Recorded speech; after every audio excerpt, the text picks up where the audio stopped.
तो बच्चों हम आपको आंशिक समाकलन द्वारा चैप्टर पढ़ा रहे थे, जिसका आज यह दूसरा पार्ट है। आज के इस पार्ट में हम टाइप 1 पर आधारित कुछ और क्वेश्चंस के ऊपर चर्चा करेंगे। आपसे पहले वाले पार्ट में हमने आपको इस चैप्टर की भूमिका बताई थी कि किस प्रकार के प्रश्नों को हमें इस चैप्टर के माध्यम से सॉल्व करना रहता है, कितने टाइप होते हैं इस चैप्टर में। तो इन सभी बातों पर चर्चा हमने पहले वाले पार्ट में की थी। अगर आपने पहला पार्ट नहीं देखा है अभी तक तो उसका लिंक डिस्क्रिप्शन में है। इस वाले पार्ट को बेहतर तरीके से समझने के लिए आप पार्ट 1 भी जरूर देखें। तो बच्चों, टाइप 1 हमने आपको बताया था कि अगर आपको कोई क्वेश्चन इस तरीके से दिया गया हो जिसमें ऊपर x का फंक्शन हो और नीचे जो गुणनखंड हैं आपको वो a के घात के दिए गए हों। जैसे मान लो इस तरीके से गुणनखंड है, नीचे a के घात के हैं, सभी गुणनखंड जो हैं a के घात के हैं, इस तरीके से दिए गए हों तो इनको हम इस तरीके से ब्रेक करते हैं कि a बटे पहला गुणनखंड प्लस b बटे दूसरा गुणनखंड प्लस c बटे तीसरा गुणनखंड। और अगर बच्चों यहाँ पर चौथा होता गुणनखंड तो हम d अपॉन में चौथा गुणनखंड भी लिख देते। c अपॉन में x माइनस गामा लिखा हुआ है। अच्छा बच्चों, कभी कभी क्वेश्चंस जो हैं आपको गुणनखंड के रूप में नहीं दिए होते, नीचे आपको गुणनखंड के रूप में क्वेश्चंस नहीं दिए होते, जैसे कि आपको हमने ये क्वेश्चन दिया हुआ है। तो इस प्रकार के प्रश्नों को सॉल्व करने के लिए सबसे पहले आपको नीचे जो है फैक्टर करने पड़ते हैं। सबसे पहले नीचे गुणनखंड करना पड़ता है। लेकिन किसी भी क्वेश्चन को सॉल्व करने से पहले, जब भी हम आंशिक भिन्नों के किसी भी प्रश्न को सॉल्व करें तो सॉल्व करने से पहले हम सबसे पहले ये देखते हैं क्या जो हमें भिन्न दी गई है या जो हमें क्वेश्चन दिया गया है, क्वेश्चन में जो भिन्न दी गई है क्या वो प्रॉपर भिन्न है, यानी कि उचित भिन्न है कि नहीं है। अगर वो उचित भिन्न है तभी वो पार्शियल फ्रैक्शन में ब्रेक हो पाएगी। उचित भिन्न कब होती है? जब अंश जो है हर से छोटा हो। अंश का मतलब अंश में चर की जो मैक्सिमम पावर है वो हर की मैक्सिमम पावर से कम होना चाहिए। मतलब अंश कम होना चाहिए, हर ज़्यादा होना चाहिए, और बराबर भी नहीं होना चाहिए। अगर बराबर होता है या हर छोटा होता है तब हमें हर से अंश को डिवाइड करना रहता है। ये बात हमने आपको फर्स्ट पार्ट में बताई थी। कैसे डिवाइड करेंगे? देखो बच्चों, यहाँ पर ऊपर अंश में x की हाईएस्ट पावर 2 है, नीचे हर में भी x की हाईएस्ट पावर 2 है, यानी कि दोनों जो हैं बराबर हैं। तो अभी ये उचित भिन्न नहीं है। अभी हमें क्या करना पड़ेगा? इसको उचित भिन्न बनाना पड़ेगा। बनाने के लिए नीचे जो लिखा हुआ है हर से हम अंश को भाग देते हैं। ये हमने आपको कल बताया हुआ था। नीचे हर लिखेंगे, यहाँ पर लिखेंगे अंश। अब हम भाग देंगे कितनी बार जाएगा ये? इस तरीके से भाग दे कि एक्स स्क्वायर कैंसिल हो जाए। इस तरीके से का भाग आपको कक्षा 8 में सिखाया गया होगा। तो यहाँ पर अगर हम 1 से मल्टीप्लाई करें इसमें, तो आप देखेंगे कि x कट सकता है। अगर हम घटाएंगे तो 1 से इसमें मल्टीप्लाई करेंगे तो ये हो जाएगा एक्स स्क्वायर, और ये हो जाएगा यहाँ पर इसमें करेंगे तो माइनस का 5x, और इसमें करेंगे तो बच्चों प्लस का 6। घटाएंगे तो ये माइनस, यहाँ पर प्लस हो जाएगा, ये माइनस, ये कैंसिल हो जाएगा। तो बच्चों हमारे पास क्या बचेगा? बचेगा प्लस का 5x और माइनस का 6 और प्लस का 1 क्या हो जाएगा? माइनस का 5। क्या बचेगा बच्चों? ऊपर बचेगा, मतलब ये नीचे बचेगा शेष में 5x माइनस 5। तो अब इसको हम इस तरीके से लिख सकते हैं, implies that x square plus 1 upon में x square minus 5x plus 6। अभी इंटीग्रेशन वाला साइन हम हटा दे रहे हैं। तो इसको बच्चों हम इस तरीके से लिख सकते हैं, जैसे मान लो आपको ये दिया गया 7/2। जब आप 2 से 7 को भाग देते हैं तो इसको क्या लिखेंगे? 2 से 3 बार में 6, यहाँ पर 1। इसको आप इस तरीके से लिखते हैं 3 सही 1/2। इसी तरीके से तो लिखते हैं इसको। अगर 7/2 को, अगर अंश देखो इसमें बड़ा है, हर छोटा है, इसको आप डिवाइड करते हैं। 2 से आपने 7 को डिवाइड किया, यहाँ पर जो आता है भागफल उसको आप यहाँ लिखते हैं, जो शेषफल होता है उसको ऊपर लिखते हैं, और जिससे भाग देते हैं उसको नीचे लिखते हैं हर में। तो उसी तरीके से हमें इसको भी लिखना रहेगा। इसको कैसे लिखेंगे? इसको लिखेंगे 1 सही 5x माइनस 5 बटे एक्स स्क्वायर माइनस 5x और बच्चों प्लस में 6। यहाँ तक आपको समझ में आया होगा। अच्छा बच्चों, जैसे कि अब देखिए 3 सही 1/2 लिखा हुआ है, तो इसको हम ऐसे भी लिख सकते हैं 3 प्लस 1/2। क्योंकि बात वही, इसको आप सॉल्व करेंगे जब एलसीएम लेके तो नीचे 2 आ जाएगा और 3 दूनी 6 एक साथ, ये देखिए 7/2 आ गया। यानी कि 3 सही 1/2 को हम इस तरीके से लिख सकते हैं 3 + 1/2। तो इसी तरीके से बच्चों ये जो लिखा हुआ है यहाँ पर इस तरीके से जो लिखा है यहाँ पे 1 सही 5x - 5 बटा में x² - 5x प्लस में 6, इसको आप इस तरीके से लिख सकते हैं 1 + 5x - 5 अपॉन में x² माइनस का 5x प्लस में 6। यहाँ तक आपको समझ में आया होगा, बेहद आसान है। अभी एक बार हम फिर से रिपीट कर दे रहे हैं, ध्यान से समझिएगा, बाद में रिपीट करेंगे। तो बच्चों ये आपको समझ में आया होगा कि हमने इसको कैसे लिखा हुआ है। अब नीचे देखो नीचे हर में गुणनखंड तो है नहीं, हमें एक द्विघात समीकरण दी गई है। तो इसके बाद हम क्या करेंगे, नीचे हर के गुणनखंड करेंगे। तो इसको हम इस तरीके से लिख सकते हैं 1 प्लस ऊपर 5 कॉमन ले लेंगे, क्या हो जाएगा x - 1 और नीचे इसको हम लिख सकते हैं x² - 3x - 2x प्लस 6। तो ये क्या हो जाएगा 1 + 5x - 1 और यहाँ पे x कॉमन हो जाएगा तो बनेगा यहाँ पर एक गुणनखंड x - 3 और दूसरा गुणनखंड बनेगा x - 2। ठीक है बच्चों, तो यहाँ तक आपको समझ में आया होगा। अब हम सारा कुछ रफ करेंगे, इसी को हम ऊपर नोट करेंगे। अगर आपको नहीं समझ में आया तो हम फिर से एक बार बता दे रहे हैं। आपको ये क्वेश्चन दिया गया था, आपको इंटीग्रेशन करना है x² + 1 अपॉन में x² - 5x प्लस में 6 का। देखने से पता चला कि ये उचित भिन्न नहीं है, क्योंकि x की अंश में मैक्सिमम पावर और हर में x की मैक्सिमम पावर दोनों इक्वल हैं। तो सबसे पहले इसे हमें उचित भिन्न में बदलना पड़ेगा। उचित भिन्न में बदलने के लिए हर से अंश को हम डिवाइड करते हैं। हर है हमारा x² - 5x प्लस 6 और अंश है x² + 1। जब हमने इसको भाग दिया तो ये एक बार में जाएगा, x² कैंसिल हो जाएगा, यहाँ पर बचेगा शेषफल में 5x - 5। इसको हम इस तरीके से लिख सकते हैं 1 सही 5x - 5 बटा में x² - 5x प्लस 6। ठीक है बच्चों, ऐसा हमने क्यों लिखा, कैसे लिख सकते हैं, ये हमने आपको इसका एग्जाम्पल भी बताया। जैसे 7/2 लिखा हुआ है, अंश बड़ा है हर छोटा है, हमने हर से अंश को डिवाइड किया तो इस तरीके से लिखा है, बना है 3 सही 1/2। तो इसको 3 सही 1/2 को हम लिख सकते हैं 3 + 1/2। तो इसको हम सॉल्व करेंगे, देखिए 7/2 ही आ जाएगा। तो उसी तरीके से 1 सही 5x - 5 बटा में x² - 5x प्लस 6 को हम इस तरीके से लिख सकते हैं प्लस करके। ऊपर हमने 5 कॉमन ले लिया है और नीचे बच्चों हर में हमने गुणनखंड कर लिए। जब गुणनखंड किए तो पहला गुणनखंड बना है x - 3 और दूसरा बना है x - 2। ठीक है, तो यहाँ तक आप नोट कर लीजिए वीडियो रोक के, इसके आगे हम स्टार्ट कर रहे हैं। तो बच्चों इसको हमने इसके बराबर लिख लिया है डायरेक्ट, यहाँ पर वो सारा कुछ हमने रफ कर लिया है। आप आशा करते हैं कि आपने उसको नोट कर लिया होगा। अब बच्चों हम इसको अलग से सॉल्व करे ले रहे हैं, सॉल्व करने के बाद फिर यहीं पे वैल्यू पुट करेंगे, फिर आगे हम इंटीग्रेशन करेंगे। तो लिख लीजिए, माना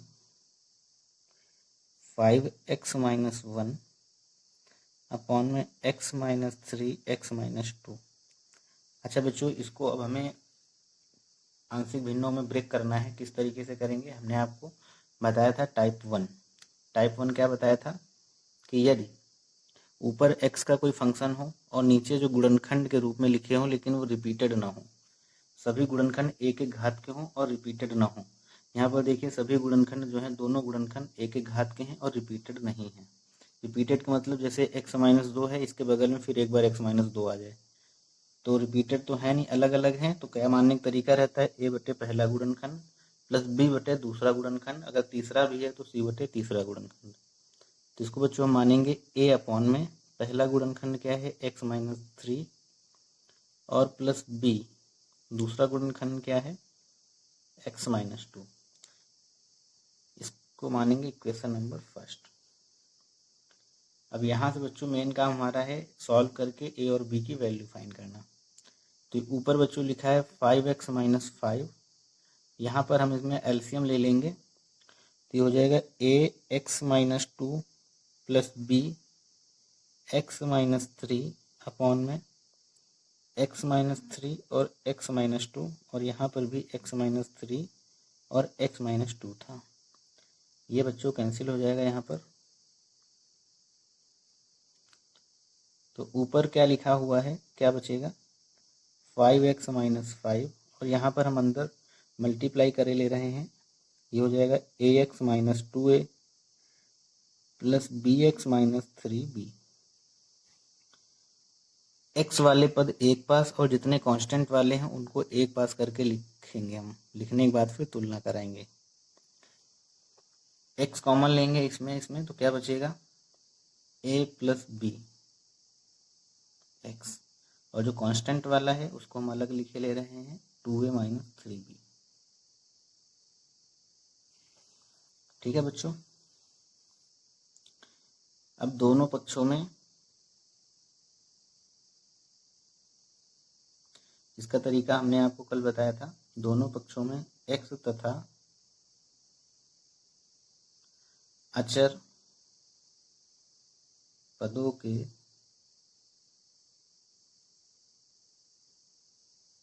गुणांकों की तुलना करने पर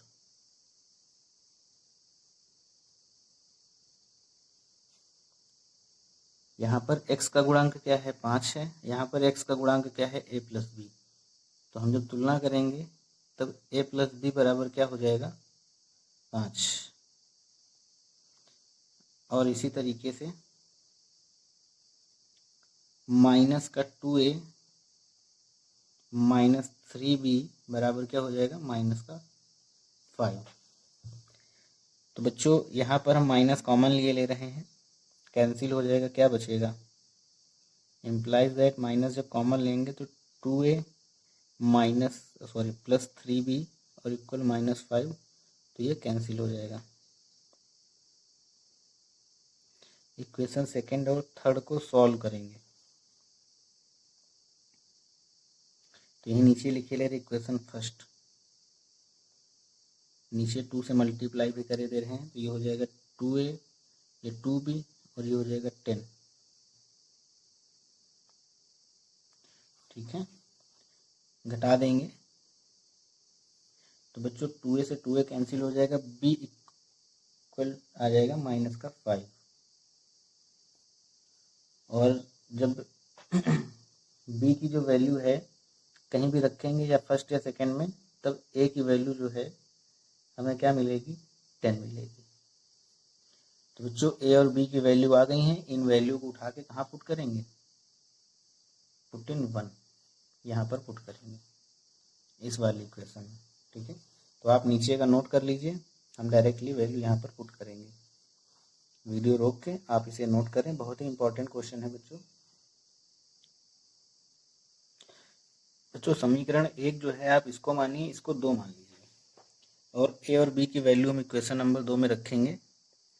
तो a की वैल्यू आई है, क्या आई थी बच्चों बताइए, a की वैल्यू आई थी 10 और b की वैल्यू आई थी -5। तो ये 10 अपॉन में x माइनस 3 और माइनस में प्लस ही लगा दीजिए, -5 अपॉन में x minus 2, 5x minus 1 upon में x माइनस 3 और x माइनस 2, इसकी वैल्यू ये आई है। अच्छा बच्चों, अब ये जो वैल्यू है हम उसको उठा के यहाँ पर पुट करेंगे, यानी कि इसके प्लेस पे हम ये रख सकते हैं। लिख लीजिए पुट इन 1। तो 1 क्या है बच्चों, एक्स स्क्वायर प्लस में 1 अपॉन में x square minus 5x plus में 6 इक्वल में 1 प्लस 10 अपॉन में x माइनस 3 प्लस में -5 अपॉन में x माइनस 2। अब दोनों तरफ x के रिस्पेक्ट में इंटीग्रेशन करेंगे।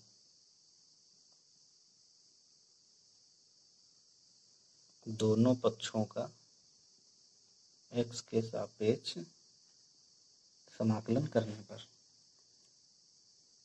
तो जब बच्चों समाकलन करेंगे तो समाकलन का साइन लग जाएगा, एक्स स्क्वायर प्लस 1 अपॉन में x square minus 5x plus में 6 और dx बराबर यहाँ पर इंटीग्रेशन इधर भी लगेगा, तो इंटीग्रेशन 1 dx प्लस में 10 बच्चों कांस्टेंट है बाहर हो जाएगा, 1/x-3 dx माइनस 5 का बाहर हो जाएगा, अंदर बचेगा 1/x-2 dx।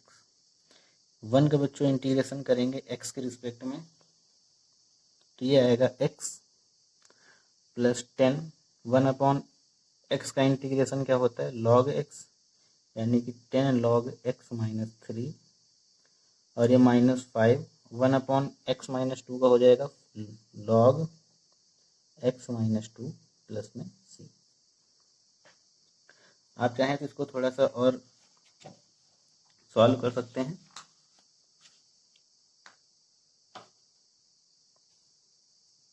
और नहीं भी सॉल्व करने का मन है तो आप यहीं तक छोड़ के रख सकते हैं, यही आंसर है आपका। बेहद सिंपल सा क्वेश्चन था।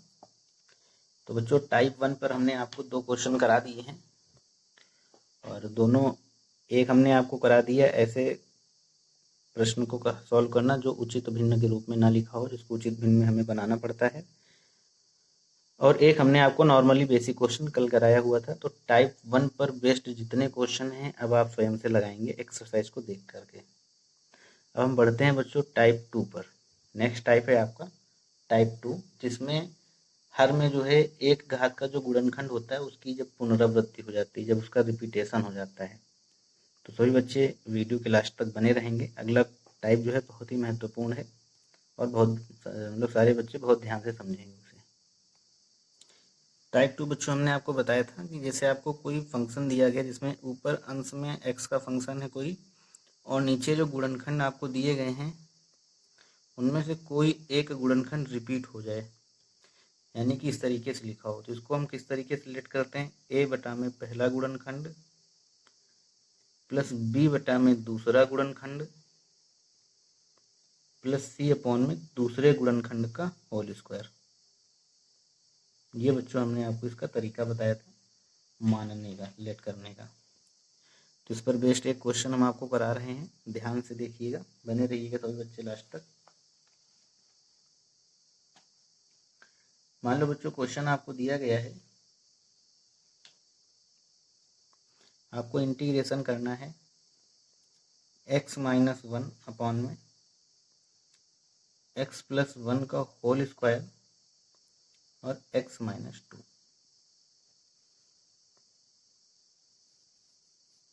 ठीक है, या आप इसको पहले लिख लीजिए बाद में उसको लिख लीजिए, कोई दिक्कत नहीं है। बस इतना मान के चलिए जो अकेला लिखा होगा उसको आप अलग से मान के रखेंगे, ए मान लेंगे या लास्ट में मान लेंगे, कोई दिक्कत नहीं। तो बच्चों अब इसे हम क्या करेंगे, आंशिक भिन्नों में ब्रेक करेंगे। जब आंशिक भिन्नों में ब्रेक करना रहता है तो हम भूल जाते हैं कि हमें इंटीग्रेशन करना है। इंटीग्रेशन के साइन को छोड़ के तब हम सारे कार्यक्रम आगे करते हैं। कार्यक्रम बोल लो सारी प्रक्रिया। x-1 अपॉन में x+1 का होल स्क्वायर और x-2। तो बच्चों इसको कैसे लिखेंगे, a अपॉन में पहला गुणनखंड, पहला क्या है x+1, प्लस b अपॉन में जो स्क्वायर जिसका लगा होता है उसी को हम उसके जस्ट बगल में मान के रखते हैं। तो b अपॉन में क्या हो जाएगा, जिसका स्क्वायर लगा हुआ है, यानी कि x+1 का होल स्क्वायर, और प्लस c के नीचे अकेला है तो उसको हम अकेले लिख देंगे x-2। अब यहाँ से बच्चों इसको हम सॉल्व करके किसकी वैल्यू निकालेंगे, ए बी और सी की वैल्यू निकालेंगे। इसे हम इक्वेशन फर्स्ट लेट कर रहे हैं।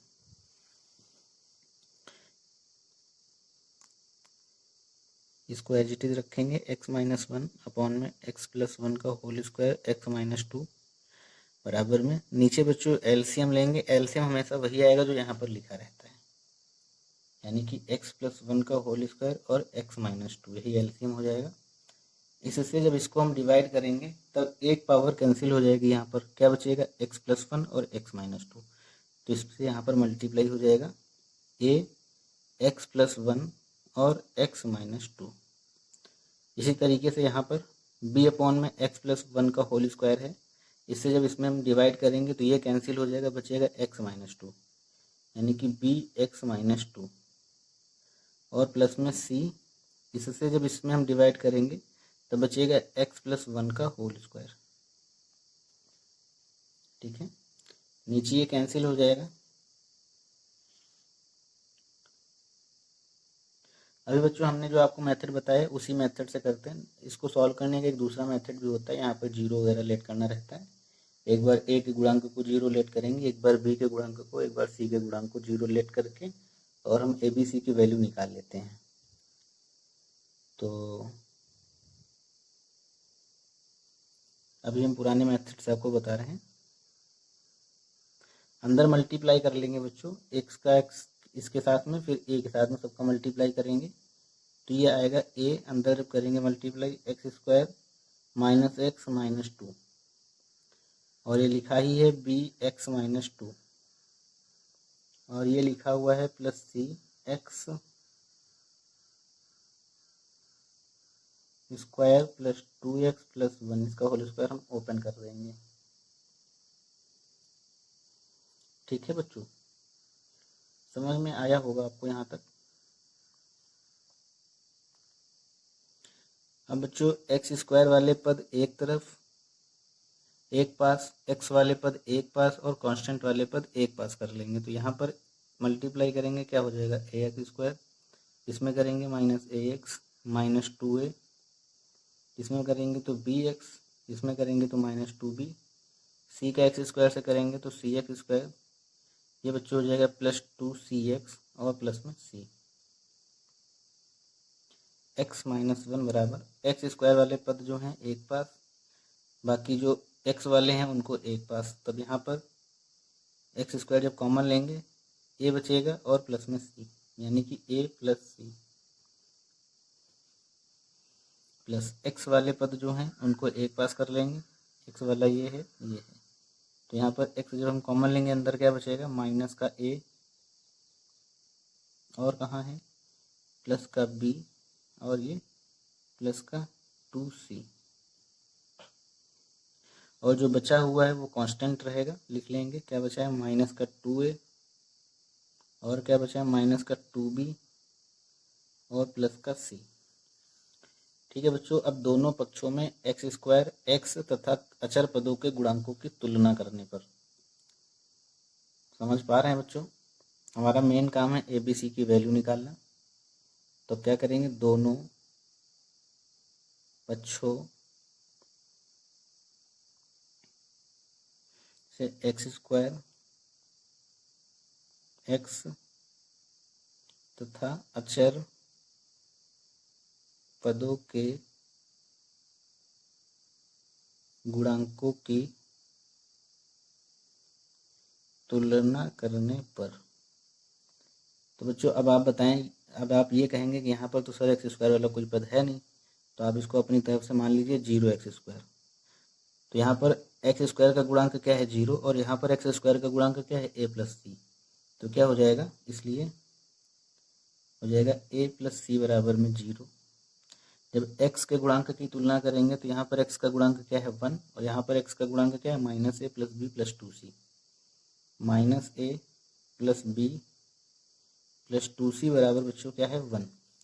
और इसी तरीके से अचर पद क्या है, यहाँ पर अचर पद -1 है, और यहाँ पर अचर पद क्या है -2a माइनस 2b और प्लस में c। तो -2a माइनस 2b प्लस में c बराबर क्या हो जाएगा माइनस का 1। अब ये जो इक्वेशन बनी है इसको हम सेकंड थर्ड फोर्थ माने ले रहे हैं, इन्हें आपस में सॉल्व करना है। तो बच्चों सॉल्व कर लेंगे आप लोग, बेहद आसान रहेगा। हम डायरेक्टली यहाँ पर वैल्यू रखने जा रहे हैं, सॉल्व हम कर चुके हैं, इसकी वैल्यू हम रख रहे हैं। सॉल्व करने पर a की वैल्यू आएगी बच्चों -1/9, b की वैल्यू आएगी 2/3 और c की वैल्यू आएगी 1/9। ठीक है, तो ए बी सी की ये वैल्यू आपको यहाँ से मिलेंगी। ये जो वैल्यू मिली हैं इनको हमें इक्वेशन फर्स्ट में रख देना है यहाँ पर, और सिंपल सा इसका इंटीग्रेशन कर लेना है। तो वैल्यू रखने से पहले हम एक बार आपको फिर से क्वेश्चन समझा दे रहे हैं, ध्यान से समझिएगा बच्चों। क्वेश्चन में आपको इंटीग्रेशन करना है। नीचे जो गुणनखंड दिया गया है इसमें एक गुणनखंड रिपीटेड है, तो रिपीटेड के लिए हमने आपको बताया था जो गुणनखंड अकेला लिखा हो उसको हम अकेले लिख लेते हैं, या तो आप पहले लिख लीजिए या बाद में लिख लीजिए। ए अपॉन में x minus alpha plus b upon में जो रिपीटेड गुणनखंड है उसको लिखेंगे, बी अपॉन में एक्स माइनस बीटा, और प्लस सी अपॉन में जो रिपीटेड गुणनखंड है उसका स्क्वायर करके लिखेंगे। इसी तरीके से नीचे क्वेश्चन में आपको दिया गया है हर में एक्स प्लस वन का होल स्क्वायर और एक्स माइनस टू। यहाँ पर ये देखिए रिपीटेड है तो इसको हम लिखेंगे ए अपॉन में x plus one plus b upon में जो रिपीटेड है उसका स्क्वायर करके, और जो रिपीटेड नहीं उसको हम अलग से अलग करके लिख लेते हैं। यहाँ पर हमने फिर इसको एलसीएम लेके सॉल्व किया है। यहाँ पर एलसीएम क्या हो जाएगा, नीचे यही हो जाएगा जो यहाँ पर लिखा होता है वही यहाँ पर एलसीएम रहता है, ये एलसीएम आ जाएगा। इससे इसमें भाग देंगे, जो बचेगा ऊपर गुणा कर देंगे। इससे इसमें भाग देंगे, जो बचेगा बी से गुणा कर देंगे। इससे इसमें भाग देंगे, जो बचेगा सी से गुणा कर देंगे। सॉल्व करने पर बच्चों, तुलना करने पर कुछ इस तरीके से इक्वेशंस बनी थी जिन्हें आपको सॉल्व कर लेना है। सॉल्व करने के बाद ए बी और सी की वैल्यू हमें निकालनी है। ए बी सी की वैल्यू ये निकल करके आई है। अब इन वैल्यूज़ को हम ऊपर इक्वेशन में पुट करेंगे, इक्वेशन फर्स्ट में। सभी बच्चे लास्ट तक बने रहेंगे। और हाँ बच्चों, 2 मिनट टाइम निकाल के आप पहले वीडियो को लाइक कर दें। टाइम निकाल के पहले आप वीडियो को लाइक कर दें और एक बार शेयर भी कर दें। शेयर करने के बाद फिर से आप यहाँ पर आइए, तब तक हम वैल्यू पुट कर रहे हैं। शेयर करें बच्चों, सभी बच्चे शेयर करें। जितने भी स्टडी ग्रुप्स हैं उनमें से सभी में आप पहले एक बार शेयर कर दें, फिर यहीं से कंटिन्यू कीजिएगा। तो बच्चों यहाँ पर अब हम वैल्यू पुट करेंगे तो ये क्या हो जाएगा, एक्स माइनस वन अपॉन में एक्स प्लस वन का होल स्क्वायर ब्रैकेट में x minus two.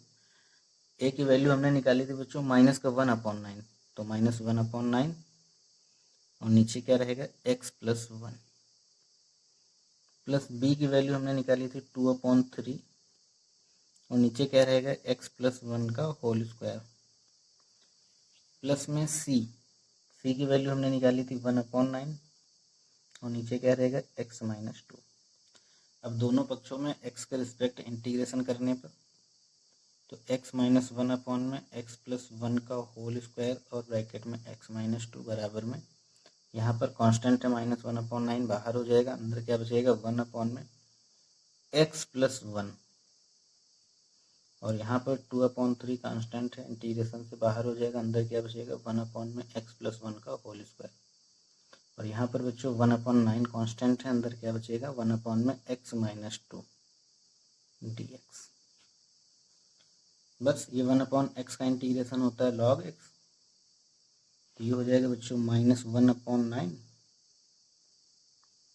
log x plus one, और ये देखो बच्चों लिखा है 1/x की पावर 2 के रूप में, तो जब नीचे पावर 1/x की पावर n के रूप में होता है तो उसको हम ऊपर लेके जाते हैं तो हो जाता है x की पावर माइनस n, फिर उसमें हम x की पावर n वाला फार्मूला लगाते हैं। इसके ऊपर कई सारे बेस्ड क्वेश्चन हमने आपको पहले कराए हुए हैं, तो इसके हम डायरेक्टली वैल्यू यहाँ पर रखेंगे, क्या आएगा -2/3। इसको जब सॉल्व करेंगे इंटीग्रेट करके तो आएगा x प्लस वन की पावर -1, और ये plus 1/9 log x minus two, और प्लस में कांस्टेंट ऑफ इंटीग्रेशन c।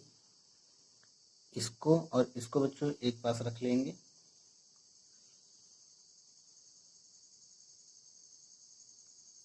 ये हो जाएगा 1/9 log x माइनस टू, और ये माइनस बाद में रख लेंगे, 1/9 कॉमन ले लिए दोनों में, ये वाला हमने पहले रख लिया और माइनस वाला बाद में, log x प्लस वन, और ये -2/3 ये नीचे आ जाएगा तो हो जाएगा x प्लस वन, और प्लस में constant of integration c as it is रहेगा। तो इसको हम लिख सकते हैं थोड़ा सा, अगर हम और अच्छे से लिखना चाहें तो ये log m माइनस n लिखा है तो log m अपॉन में n भी लिख सकते हैं, अपॉन में x plus one -2/3 x plus one plus में c। तो यही बच्चों आंसर है। आशा करते हैं सभी बच्चों को समझ में आया होगा, नोट कर लीजिए। तो आज बच्चों हमने आपको टाइप 1 पर बेस्ड क्वेश्चन और टाइप 2 पर बेस्ड क्वेश्चन कराए हुए हैं। 2 क्वेश्चन हम आपको होमवर्क के लिए दे रहे हैं, जिन्हें सभी बच्चों को सॉल्व करना रहेगा। जल्दी से बच्चों इनका स्क्रीनशॉट लीजिए। ये 2 क्वेश्चन हैं जो कि आपको स्वयं से करने हैं सॉल्व। अपनी फेयर कॉपी में इन्हें आप खुद से सॉल्व करेंगे। कोई इशू होता है, कोई दिक्कत आती है तो आप हमें मैसेज करेंगे। वीडियो कैसा लगा बच्चों आप हमें कमेंट करके ज़रूर बताएंगे। और अगला पार्ट जो रहेगा वो बहुत इंपॉर्टेंट रहेगा। हम टाइप 2 के ऊपर 1-2 क्वेश्चन और कराने के बाद टाइप 3 कराएंगे, फिर हम आपको एक्सरसाइज की तरफ लेके चलेंगे। तो बने रहिएगा और बिल्कुल जुड़े रहिएगा हमारे साथ में। तो ठीक है बच्चों, आज की वीडियो में बस यहीं तक। सभी बच्चों को बहुत बहुत धन्यवाद।